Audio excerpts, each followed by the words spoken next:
Eran las 3:17 de la madrugada cuando mi mundo se partió en dos.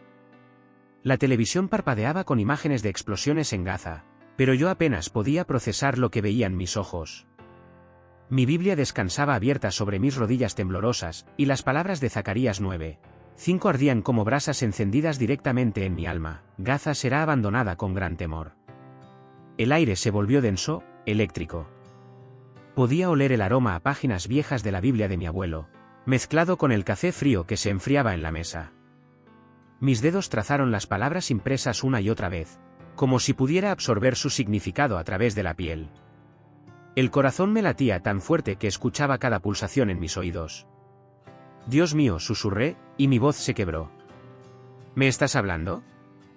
Las lágrimas cayeron sobre la página antigua, manchando la tinta. 2 años de silencio divino, 2 años preguntándome si él seguía ahí después de llevarse a mi esposa, y ahora, ¿esto? No era coincidencia. No podía serlo.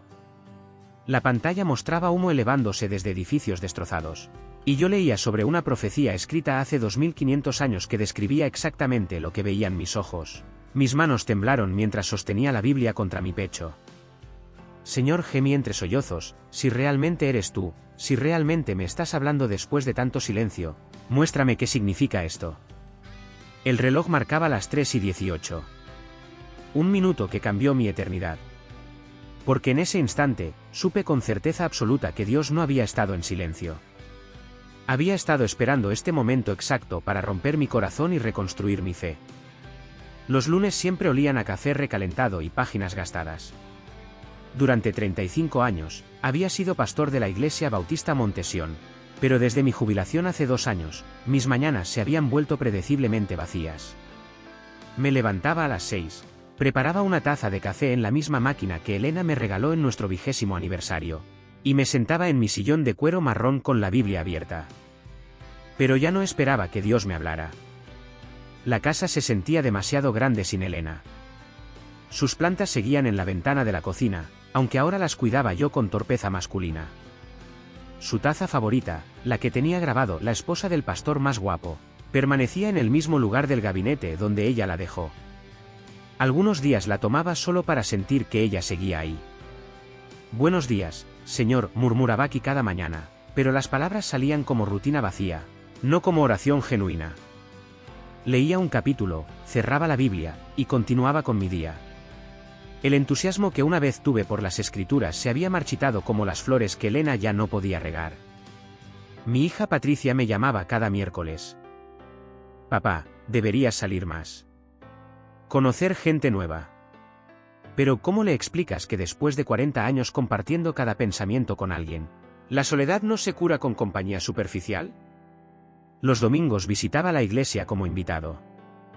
El pastor joven era bueno, entusiasta, pero yo me sentaba en la última fila observando congregación que una vez conocí como mi familia.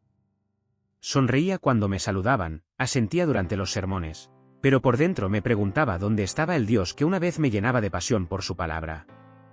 Elena había muerto un martes de marzo. Cáncer de páncreas.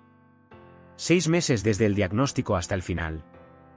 Durante esos meses, oré como nunca antes. Ayuné. Clamé. Reclamé promesas bíblicas sobre sanidad. Reuní a toda la iglesia para interceder. Pero Dios guardó silencio mientras yo la veía desvanecerse día tras día. ¿Por qué te la llevaste?, le pregunté a Dios la noche después del funeral. 35 años sirviendo en tu ministerio, y cuando más te necesité, te quedaste callado. Desde entonces, mi fe se había convertido en disciplina religiosa sin fuego interno. Leía porque siempre lo había hecho. Oraba porque era mi costumbre. Pero la expectativa, esa chispa de anticipación divina que caracterizaba mis primeros años de ministerio, se había extinguido. Las noticias mundiales me deprimían más. Guerra tras guerra, desastres naturales, injusticias sociales. ¿Dónde estaba el Dios de justicia que prediqué durante décadas? El mundo parecía girar en caos mientras él permanecía invisible. Por las noches, cuando el silencio de la casa se volvía ensordecedor, tomaba la foto de nuestra boda y susurraba: Elena, dijiste que Dios tenía un propósito para todo. ¿Cuál era el propósito de perderte? Pero solo el silencio respondía. Era una madrugada de octubre diferente a todas las demás. No podía dormir. Las imágenes de las noticias nocturnas me habían perturbado: explosiones, sirenas, familias huyendo. Otro conflicto en Medio Oriente que parecía no tener fin. Me levanté a las 3 de la mañana, cansado de dar vueltas en la cama, y bajé a la sala con una taza de té de manzanilla. La televisión seguía encendida en volumen bajo, transmitiendo cobertura en vivo desde Gaza. Edificios humeantes, ambulancias corriendo, gritos en idiomas que no entendía pero cuyo dolor era universal. Suspiré pesadamente. Más sufrimiento que Dios parecía ignorar. Automáticamente, tomé la Biblia de mi abuelo del estante. Era mi refugio nocturno cuando el insomnio me visitaba. Las páginas amarillentas olían a historia familiar, a generaciones de fe que ahora me parecía lejana. La encuadernación de cuero estaba gastada por décadas de uso devoto. Sin pensarlo mucho, la abrí al azar. Mis dedos encontraron Zacarías, un profeta menor que raramente predicaba. Capítulo 9. El papel crujió suavemente mientras ajustaba la lámpara de lectura. Zacarías 9:5 leí en voz baja. Ascalón verá, y temerá, Gaza también, y se dolerá en gran manera. Me detuve. Miré la televisión. ¿Gaza? Volví a mirar el texto. ¿Gaza? Un escalofrío me recorrió la espalda. No era posible. Después de 2 años de lecturas rutinarias sin revelación alguna, de páginas que parecían muertas bajo mis ojos cansados, estas palabras pulsaban con vida propia. Miré el reloj, 3:17 de la madrugada. Las noticias mostraban humo elevándose desde Gaza. Mi Biblia hablaba de Gaza. En el silencio de mi casa vacía, donde Dios había permanecido callado durante tanto tiempo, algo estaba despertando. Mis manos comenzaron a temblar ligeramente mientras sostenía el libro sagrado. ¿Coincidencia? ¿O después de 24 meses de sequía espiritual, Dios finalmente me estaba hablando otra vez? El aire se sintió diferente, cargado de posibilidad. Leí el versículo completo con manos cada vez más temblorosas. Ascalón verá, y temerá, Gaza también, y se dolerá en gran manera, asimismo Ecrón, porque su esperanza será confundida, y perecerá el rey de Gaza, y Ascalón no será habitada. Las palabras se grababan en mi mente como hierro candente. En la pantalla, las imágenes seguían: misiles interceptados sobre Gaza, edificios colapsando, personas corriendo por calles llenas de escombros. Era como si estuviera leyendo los subtítulos de lo que veían mis ojos. Mis dedos recorrieron las líneas siguientes: y habitará en Asdod un extranjero, y destruiré la soberbia de los filisteos. ¿Filisteos? Gaza era territorio filisteo en tiempos bíblicos. Mi corazón comenzó a latir más rápido. De repente, una memoria se desplomó sobre mí como una avalancha. Tenía 22 años, recién graduado del seminario, lleno de fuego evangélico. Elena y yo acabábamos de casarnos, y yo predicaba con la pasión de quien creía que Dios le había dado una misión especial. Una noche, orando en mi pequeño estudio pastoral, Dios me había hablado con una claridad que nunca olvidé: te he llamado para ser voz profética a tu generación. Mostrarás a mi pueblo las señales de los tiempos. Esa promesa me había sostenido durante décadas de ministerio. Pero después de la muerte de Elena, la había enterrado junto con mi esperanza. ¿Cómo podía ser voz profética si Dios mismo no me escuchaba cuando más lo necesité? Ahora, sosteniendo esta profecía antigua mientras las noticias mostraban su cumplimiento en tiempo real, la promesa resucitó con fuerza devastadora. Continué leyendo Zacarías 9:8. Acamparé alrededor de mi casa como centinela contra el que va y el que viene, y no pasará más sobre ellos el opresor, porque ahora miraré con mis ojos. Miraré con mis ojos. Las palabras me atravesaron. Durante 2 años había acusado a Dios de no ver mi dolor, de no ver el sufrimiento mundial. Pero aquí estaba, prometiendo que sí miraba. Que estaba vigilante. Lágrimas calientes rodaron por mis mejillas. La coincidencia era imposible. Después de 730 noches de leer la Biblia como rutina vacía, habría exactamente en una profecía sobre Gaza mientras Gaza ardía en las noticias. Recordé mi juventud, cuando cada página de las Escrituras vibraba con revelación personal. Cuando sentía que Dios me hablaba directamente a través de cada versículo. Esa intimidad divina que había perdido, Esa sensación de ser elegido para recibir revelación especial. Pero esta no era solo una profecía sobre geografía antigua. Gaza representaba algo más profundo. Los filisteos eran enemigos perpetuos de Israel, símbolo bíblico de resistencia a los propósitos de Dios. ¿Y si Gaza no era solo un lugar, sino un estado del alma? Mi propio corazón había sido Gaza estos 2 años, resistiendo los planes divinos, endurecido por el dolor, rebelándome contra un Dios que parecía sordo a mis súplicas. El televisor mostraba más explosiones. Mi Biblia hablaba de juicio y restauración. Y yo, sentado entre ambos mundos, comencé a entender que no era coincidencia estar leyendo esto en este momento exacto. Dios había roto su silencio. Los días siguientes fueron una fiebre de investigación que no había sentido en años.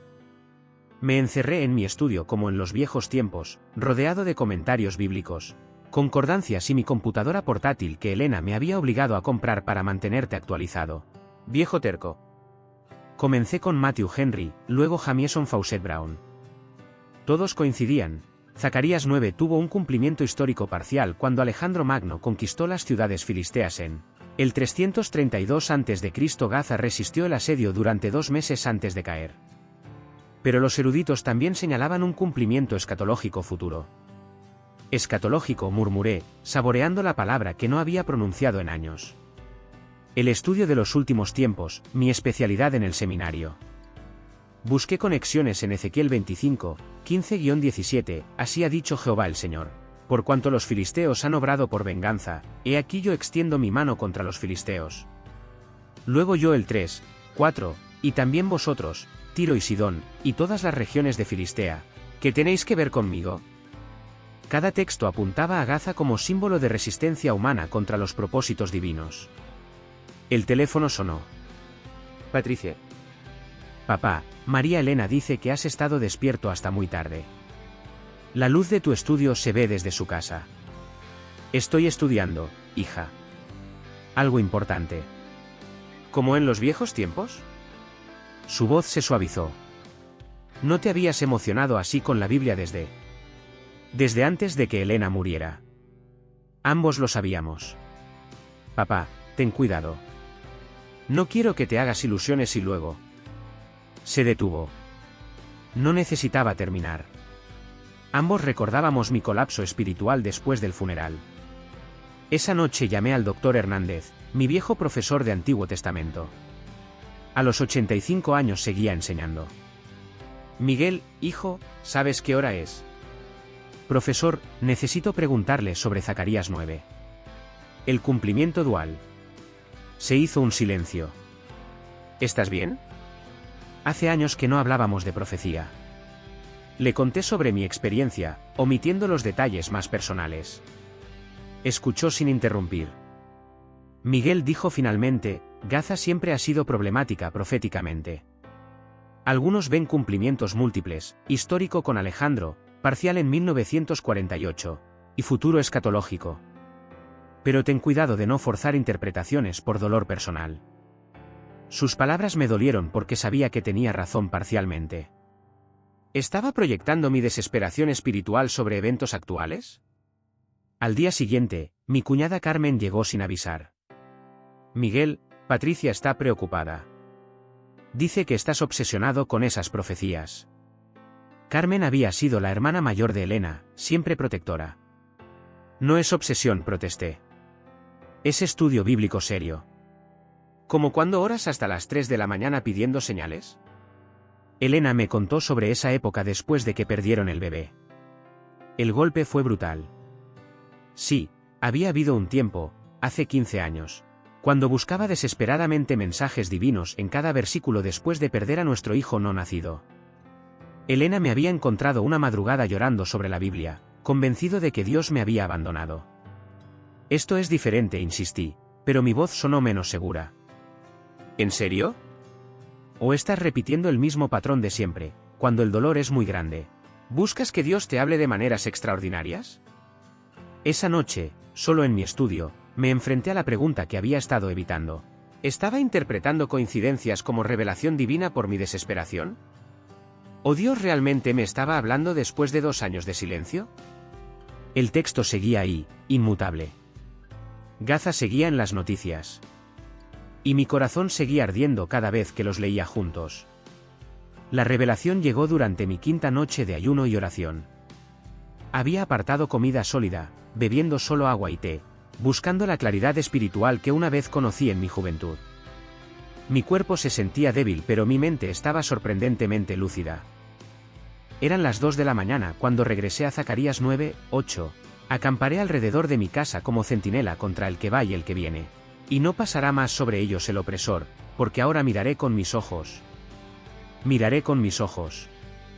Las palabras resonaron diferente esta vez. No era solo sobre Israel antiguo o Gaza moderna. Era personal. Íntimo. De repente, como si alguien hubiera encendido una luz cegadora en una habitación oscura, todo encajó con claridad devastadora. Gaza no era solo geografía profética. Gaza representaba mi propio corazón, territorio ocupado por el enemigo de mi alma. Durante 2 años había resistido los propósitos de Dios igual que los filisteos resistieron a Israel. Me había vuelto territorio enemigo en mi propio corazón, rechazando la soberanía divina porque no entendía sus métodos. Elena. La pérdida de Elena no había sido castigo divino o abandono. Había sido el momento cuando Dios más necesitaba que yo confiara sin entender, que adorara sin explicaciones. Pero yo había elegido la rebelión espiritual, convirtiendo mi corazón en Gaza, resistente, endurecido, refugio del dolor en lugar de altar de adoración. Las lágrimas comenzaron a caer mientras la revelación se expandía como ondas en agua tranquila. Acamparé alrededor de mi casa como centinela. Dios no me había abandonado durante estos 2 años terribles. Había estado vigilante, protegiéndome, esperando pacientemente que mi Gaza personal se rindiera. Recordé las palabras que me había dicho a Elena la noche antes de morir: no entiendo por qué Dios permite esto. Ella, con voz débil pero llena de fe, había susurrado: Miguel, a veces Dios permite que Gaza sea bombardeada para que finalmente se rinda y pueda ser reconstruida. En ese momento no entendí sus palabras. Pensé que era delirio de los medicamentos. Pero Elena había visto lo que yo no podía ver, que mi sufrimiento sería el asedio divino que finalmente quebraría mi resistencia orgullosa. Gaza en las noticias era el espejo externo de mi guerra interna. Los edificios colapsando, las familias huyendo, el humo elevándose, todo reflejaba el estado de mi alma después de perder a Elena. Pero la profecía no terminaba en destrucción. Zacarías 9:9 continuaba: Alégrate mucho, hija de Sión, da voces de júbilo, hija de Jerusalén. He aquí tu rey vendrá a ti, justo y salvador. Después del juicio venía la restauración. Después de Gaza conquistada, Jerusalén restaurada. Me desplomé de rodillas junto a mi sillón, sollozando como no había llorado desde el funeral de Elena. Pero estas no eran lágrimas de dolor, sino de rendición. Mi Gaza personal finalmente se estaba rindiendo. Perdóname, Señor, gemí. He sido territorio enemigo en mi propio corazón. He resistido tu soberanía porque no entendía tu amor. En ese momento de quebrantamiento total, sentí la presencia de Dios como no la había experimentado en años. No como consolación superficial, sino como reconquista divina de territorio perdido. Él estaba reclamando mi corazón, estableciendo su reinado donde antes había reinado mi dolor.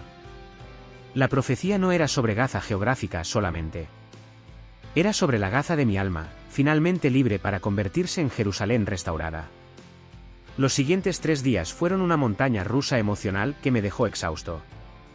La revelación había sido clara, poderosa, transformadora. Pero ahora, en la luz fría de la mañana, las dudas me asaltaban como buitres. ¿Realmente Dios me había hablado? ¿O era solo un hombre de 58 años proyectando su desesperación sobre coincidencias y versículos antiguos? Me senté frente al espejo del baño, observando mi reflejo.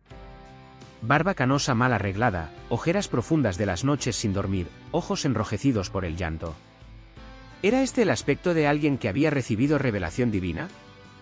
¿O simplemente el de un viudo quebrantado aferrándose a ilusiones? Elena, susurré a la fotografía en la mesita de noche: ¿qué harías tú? Pero Elena no podía responder. Y por primera vez en 2 años, eso no me llenó de resentimiento sino de responsabilidad. Tenía que tomar esta decisión solo. La pregunta me atormentaba, ¿debía actuar basándome en lo que creía que Dios me había mostrado? ¿Volver al púlpito con esta revelación sobre Gaza? ¿Predicar que los eventos actuales eran cumplimiento profético? El miedo me paralizaba. ¿Y si estaba equivocado? 35 años de ministerio respetable podrían arruinarse con un sermón interpretado como fanatismo profético. La gente recordaría al pastor Miguel como el que se descompensó después de la muerte de su esposa. Peor aún, ¿y si tenía razón pero nadie me creía? Durante décadas había predicado sermones seguros, ortodoxos, sin riesgos. Nunca había reclamado revelaciones especiales o interpretaciones proféticas controversiales. ¿Quién me tomaría en serio ahora? Patricia me visitó el jueves por la tarde. Me encontró caminando nerviosamente por la sala, la Biblia abierta en Zacarías sobre la mesa de café. Papá, luz es terrible. ¿Has dormido? Patricia, le dije, sentándome pesadamente, necesito contarte algo. Pero temo que pienses que he perdido la cabeza.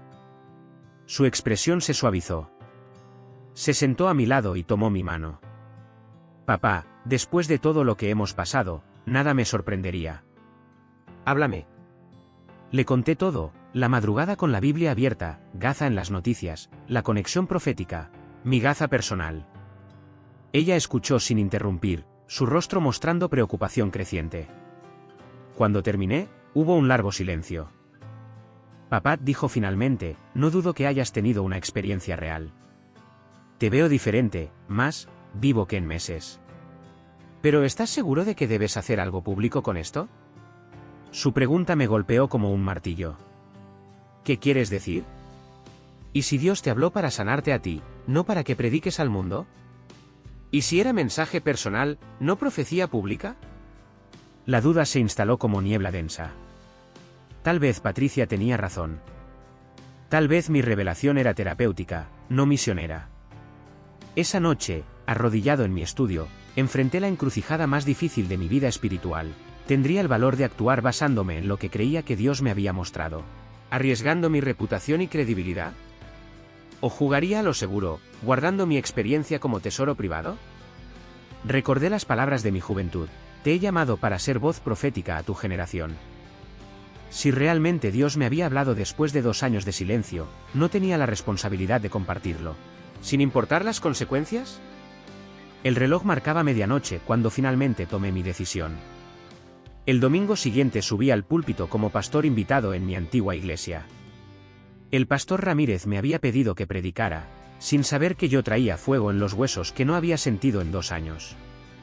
La congregación me recibió con cariño nostálgico. Rostros familiares que me habían visto crecer en el ministerio, que habían llorado conmigo en el funeral de Elena, que me habían observado marchitarme en silencio. Hermanos, comencé con voz temblorosa, hace una semana Dios rompió un silencio de 2 años en mi vida. Un murmullo recorrió el santuario. No era el inicio que esperaban. Pensé que Dios me había abandonado cuando Elena murió. Oré, ayuné, clamé por su sanidad, pero el cielo parecía de bronce. Durante 24 meses he leído la Biblia como rutina muerta, sin esperar que Dios me hablara. Vi lágrimas en los ojos de María González, quien había cuidado a Elena durante los últimos meses. Pero hace una semana, mientras Gaza ardía en las noticias, abrí mi Biblia en Zacarías 9:5. Gaza será abandonada con gran temor. Y Dios me habló con una claridad que me partió el alma. Silencio absoluto. 300 personas conteniendo la respiración. Gaza no es solo geografía profética, hermanos. Gaza es el símbolo bíblico de resistencia a los propósitos de Dios. Y mi corazón había sido Gaza estos 2 años, territorio ocupado por el dolor, resistiendo la soberanía divina. La voz se me quebró. Elena murió no porque Dios fuera cruel, sino porque yo necesitaba aprender a adorar sin entender, a confiar sin explicaciones. Pero elegí la rebelión. Mi corazón se volvió Gaza. Don Alberto, veterano de la iglesia de 80 años, lloraba abiertamente. Dios me mostró que había estado acampado alrededor de mi vida como centinela, esperando pacientemente que mi Gaza personal se rindiera. Y hace una semana, finalmente me rendí. Me detuve, mirando rostros hambrientos de esperanza. ¿Tienen ustedes Gaza en su corazón? ¿Territorio donde han resistido a Dios por dolor no resuelto? Áreas donde el enemigo ha plantado bandera porque ustedes se negaron a confiar en la soberanía divina. Patricia lloraba en la tercera fila. Carmen tenía los ojos cerrados, adorando. La profecía no termina en Gaza destruida. Continúa en Zacarías 9:9, alégrate mucho, hija de Sión, y aquí tu rey vendrá a ti, justo y salvador. Mi voz se fortaleció. Después de Gaza conquistada viene Jerusalén restaurada. Después del territorio enemigo vencido, viene el reino establecido. Bajé del púlpito, caminando hacia la congregación. Hermanos, Dios está asediando las Gaza de nuestros corazones no para destruirnos, sino para liberarnos. Para establecer su reino donde antes reinaba nuestro dolor. Don Alberto se levantó, temblando. Pastor Miguel, hace 5 años perdí a mi nieto en un accidente. He estado enojado con Dios desde entonces. Caminé hacia él, tomé sus manos arrugadas. Don Alberto, ¿está listo para que su Gaza se rinda? Sí, pastor. Ya no quiero resistir más. Oramos juntos mientras la congregación se acercaba. Uno por uno, confesando sus Gaza personales, matrimonios quebrantados, hijos rebeldes, enfermedades, fracasos ministeriales, sueños frustrados. Fue el avivamiento más poderoso que había experimentado en 35 años de ministerio. Esa noche, Patricia me abrazó llorando. Papá, recuperaste tu fuego. Pero más que eso, recuperaste la fe. Tenía razón. Gaza había caído. Jerusalén estaba siendo restaurada. Amigos, si me hubieran dicho hace 6 meses que estaría compartiendo esta historia con ustedes, les habría dicho que estaban locos. Yo era un hombre quebrantado, un pastor jubilado que había perdido no solo a su esposa, sino su fe en que Dios seguía hablando. Pero esa madrugada de octubre cambió todo.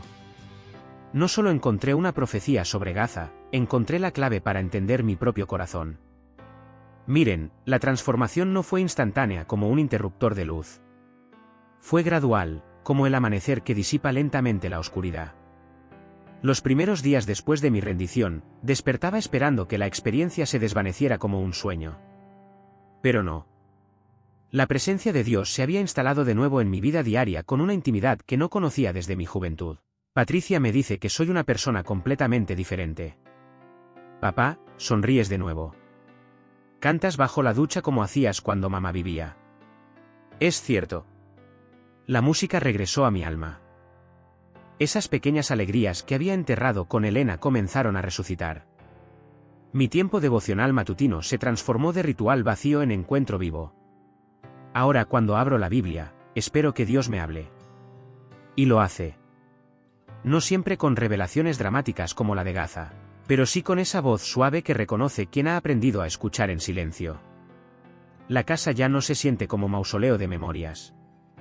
Sigue oliendo a las flores que Elena plantó, sigo usando la cafetera que me regaló, pero ahora esos objetos son puentes de gratitud, no anclas de dolor. Entendí que honrar su memoria no significa quedarme paralizado en el pasado. Mi ministerio resucitó de maneras que nunca imaginé. Después de ese domingo en el púlpito, me han invitado a predicar en 12 iglesias diferentes. No porque sea famoso, sino porque la gente reconoce la autenticidad de quien ha caminado por el valle de sombra de muerte y salió transformado. Pero la diferencia más profunda está en mi perspectiva del sufrimiento. Antes veía el dolor como evidencia de abandono divino. Ahora entiendo que Dios permite que nuestras Gaza personales sean asediadas para que finalmente nos rindamos y Él pueda establecer su reino en territorio que habíamos entregado al enemigo. Oro diferente ahora. Menos demandas, más rendición. Menos por qué, y más qué quieres enseñarme. Descubrí que la oración no es convencer a Dios de hacer mi voluntad, sino alinear mi corazón con la suya. Mi relación con Patricia se ha fortalecido enormemente. Ella me confesó hace poco, papá, tenía miedo de perderte después de perder a mamá. Pero ahora tienes una paz que no tenías ni siquiera antes de que ella muriera. Es verdad. He encontrado una estabilidad emocional que no depende de circunstancias externas. Gaza puede arder en las noticias, las crisis mundiales pueden multiplicarse, pero mi corazón permanece anclado en la soberanía divina. Por las noches, cuando el silencio llena la casa, ya no me siento abandonado. Siento la presencia del centinela que nunca se fue, que acampó alrededor de mi vida incluso cuando yo no podía percibirlo. Esa profecía sobre Gaza me enseñó la verdad más hermosa: Dios nunca deja de hablar. A veces somos nosotros quienes dejamos de escuchar. Esta mañana, como cada día desde hace 8 meses, me senté en mi sillón de cuero marrón con la misma Biblia de mi abuelo. Eran las 6 en punto, la misma hora de siempre. Preparé café en la máquina que Elena me regaló. Pero todo es diferente ahora. Abrí en Zacarías 9:5, el mismo versículo que cambió mi mundo: Gaza será abandonada con gran temor. Pero esta vez no leí con desesperación de viudo quebrantado. Leí con gratitud de hombre restaurado. Esas palabras que una vez me partieron el alma ahora son mi ancla de fe. Gaza sigue en las noticias, el mundo sigue en crisis, pero mi corazón ya no es territorio enemigo. Es Jerusalén restaurada, reino establecido, paz conquistada. Las lágrimas cayeron sobre la página antigua, igual que aquella madrugada de octubre. Pero ahora son lágrimas de gratitud, no de rendición desesperada. Lágrimas que riegan semillas de esperanza en lugar de ahogar raíces de fe. Gracias, Señor, susurré, acariciando las palabras impresas. Gracias por romper tu silencio justo cuando yo más necesitaba escucharte. Gracias por usar mi Gaza personal para enseñarme que nunca dejaste de ser mi centinela. Miré la fotografía de Elena en la mesa. Su sonrisa ya no me duele, me inspira. Sé que ella celebra desde la eternidad mi regreso al ministerio, mi fe restaurada, mi corazón sanado. Cerré la Biblia y caminé hacia la cocina para desayunar. Afuera, un nuevo día comenzaba lleno de posibilidades. Tenía 3 invitaciones para predicar esta semana, 2 familias que quería visitar, y una sensación profunda de que Dios todavía tenía planes hermosos para mi vida. A veces, una sola madrugada puede cambiar toda una eternidad. A veces, Dios espera nuestro momento más oscuro para encender su luz más brillante. Y a veces, las coincidencias no son coincidencias, sino citas divinas disfrazadas de casualidad. Esa profecía de Zacarías no solo habló sobre Gaza. Me habló sobre segundas oportunidades, restauración imposible y la fidelidad de un Dios que nunca abandona, aunque parezca guardar silencio.